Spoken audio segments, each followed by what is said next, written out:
It's the Real Estate Podcast, brought to you by ANZ Home Loans for financial well-beings. And welcome back to another episode of the Real Estate Breakfast as we cover the very latest in property news. We do it every morning, 7 days a week. And you'll find us on iHeartRadio, we're on Spotify, we're on Apple Podcasts, as well as Amazon. Yeah, a Friday already. The Friday has rolled around. The anticipation, the excitement, the drama of the property and open homes is building. If you are going to be doing that this coming weekend, offering plenty of locations across Australia for exploring real estate selections that you might have sussed out online. And don't we like to do that whole online viewing and dreaming? Well, it is Friday and February the 16th day today, and we're off to Toorak in Melbourne to get a sense of the premium property market there with Antoinette Nido from RT Edgar. And a very good morning, Antoinette. I understand you are fresh back from Aspen, Colorado. Lucky you. Good morning, Craig. Yes, I've recently returned from the Rockies in Colorado.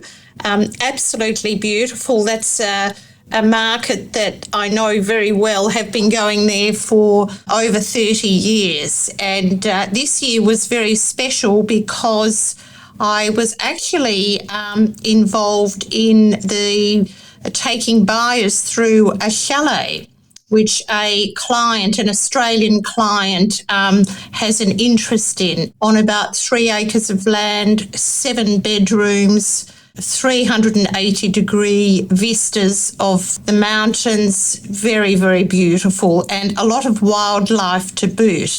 And you were telling me that the family are into the skiing, but you're not so much of a skier. What, you just sit on the deck there with a nice red, do you? I don't drink red wine, but yes, my husband's first love is skiing, and the kids have been brought up on ski, so they love it. And I just love the downtime. I always find lots of things to do. Lovely to have a change of scenery and pace from, hectic life in Melbourne.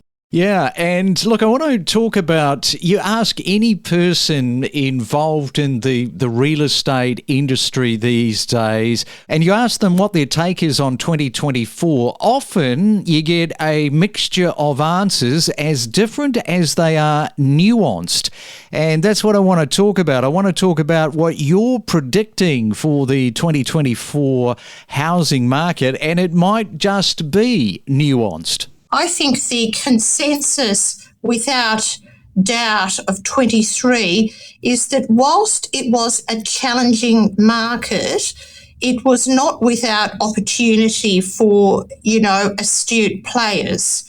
I think that the residential sector, particularly established urban sector, was very resilient and did very well, despite elevated interest rates and a lot of economic uncertainty. And I think moving into 24, it's quite similar to 23, as the fundamentals, including, say, interest rates and production costs, whilst they will remain elevated, I think the key difference to 24 is that there's certainly a renewed confidence that interest rate cycle has peaked and that inflation is moving in a downward direction. And I think that those two key macroeconomic factors really herald the beginning of a lower interest rate environment. And whilst that won't realistically start to 2025, there's definitely renewed confidence. Yeah, okay, all right. Well, plenty of confidence. It's been a great start for 2024. And that is Antoinette Nido from RT Edgar, who we will come back to in just a moment. Fresh back from Aspen, Colorado. We'll do that in just a moment. If you're confused about the property market, don't be. Unlock and educate yourself with the latest trending analysis and interviews. Well, according to the latest PropTrack listings report, property listings on realestate.com.au surged by 12% year on year in January. Now, that is indicating a more active market compared to the previous year. This increase actually brings total listings to more balanced levels in major capital cities, offering buyers greater options. Have you experienced that yourself? Well, PropTrack senior economist Angus Moore has noted a bustling start to the year in Melbourne and Sydney, with new listings significantly higher than last year. Despite the possibility of further interest rate hikes, financial markets anticipate rate cuts later this year, and that is such a big talking point at the moment. When are the rate cuts coming? So overall, increased listing activities suggest a more favourable environment for buyers, especially in Sydney. So watch this space. Explore new property destinations where you could live, with exclusive interviews covering real estate news and market insights. And it is a Real Estate Friday, and we are in the suburb of Toorak this morning in Melbourne, catching up with Antoinette Nido. And Antoinette, you were just talking about the confidence in the market, which I think a lot of people are talking about for the start of 2024. So what do you think is driving I guess it could be called a bullish outlook, certainly for the start of 2024? What's driving it, do you think? I think there's three key things that are driving the optimism. The first one, without a doubt, is the growth in population. You know, our population is really looking at doubling as a nation by 2070. If you have a look at what are the composition of that population growth, which a key part of that growth is, I think we will see the Asian composition of the population increase significantly. And the other two sectors of the population where there will be a bit of a structural shift that will influence housing, two demographic sectors, and one are the millennials, which would include, say, adult children. And the second one are is the downsizers. A second one is foreign investment. What's very telling is that the National Australia Bank Residential Survey have seen foreign investment at an all 6-year high, where in the last quarter of 2023, 10.1% of home purchases were to an overseas buyer. So that is really at an all-time high.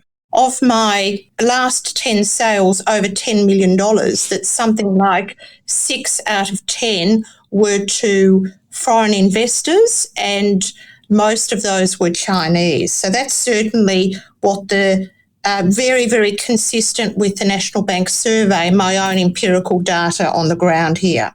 Yeah, okay. So let's right now have a look at vacant holiday houses across the Australian landscape. It's an interesting time of the year. Of course, over the Christmas, New Year period, people have gone to these holiday homes.